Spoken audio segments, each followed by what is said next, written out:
Shalom. Some people have a dream catcher above their bed. Dream catcher is a handmade object. It's part of some Native American culture. It's a woven thing above a child's bed to catch bad dreams. You know, Yosef HaTzadik, the righteous Joseph, is like the dream catcher of the world. I'll explain what I mean. This week we are reading Parashat Miketz in the book of Genesis, beginning in chapter 41. And you know, ostensibly, this is actually the beginning of the exile, even though later Yaakov and all of the sons come down to Egypt. It really began with Yosef in Egypt, and since we know that Yosef is really the continuation of everything about Yaakov, as we already read earlier in 37:2, we read, these are the generations of Yaakov, Yosef. You know that Yosef is the continuation, so this is the beginning of the exile. And Yosef, we see this week, is the only one who can interpret the dream of Pharaoh. Whatever he says comes true. He knows how to put a good spin on Pharaoh's dream, and more so, there's a tremendous urgency. He knows exactly how to interpret Pharaoh's dream so that he can be used by God to save the nation of Egypt. And literally, myriads of people would have not survived physically were it not for Yosef's interpretation, his ability to tell Pharaoh what his dream really was, or more so, to make his dream come true. And actually, this is a microcosm of the story of the Jews throughout the exile, throughout the diaspora. We make the dreams of the world come true, but just like Yosef, our ability to interpret the nation's dreams have ensured their physical survival. But our relationship to the world is not only about physical blessing. We're also supposed to bring a spiritual well-being to the world. We're supposed to have an influence on the world, and in short, we're supposed to bring the light of God to shine in the world, and therefore to bring about the redemption.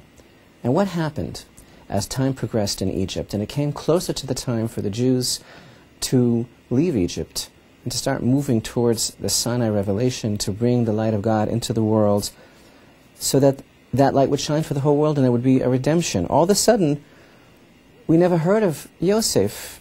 As we will soon read, we have this incredible verse, there arose a new king who knew not Joseph.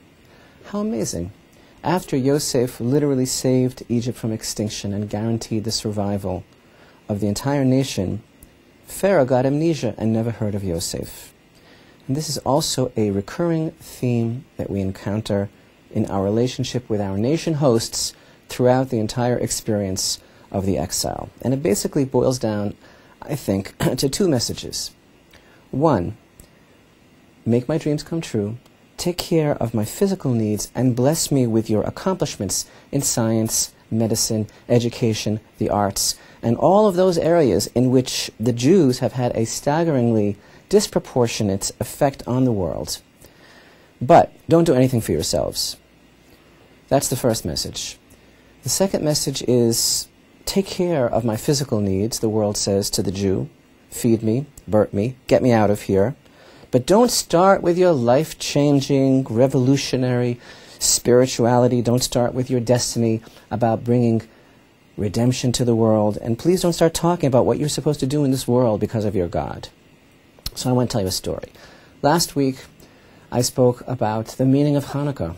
How Hanukkah is not what everybody thinks, but it's about the Jewish people being so real that they stand up with courage and dignity and integrity for what they believe in. They stand up to fight for bringing the light of God into the world. That's what the miracle of Hanukkah is really all about.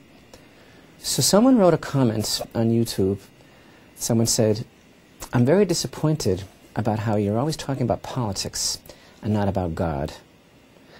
And that is also a recurring theme. I spoke to a lot of people about this, and people agree that whenever you talk about Jewish survival and the Jewish people coming from a place of what they're really supposed to be doing in the world, that's getting political.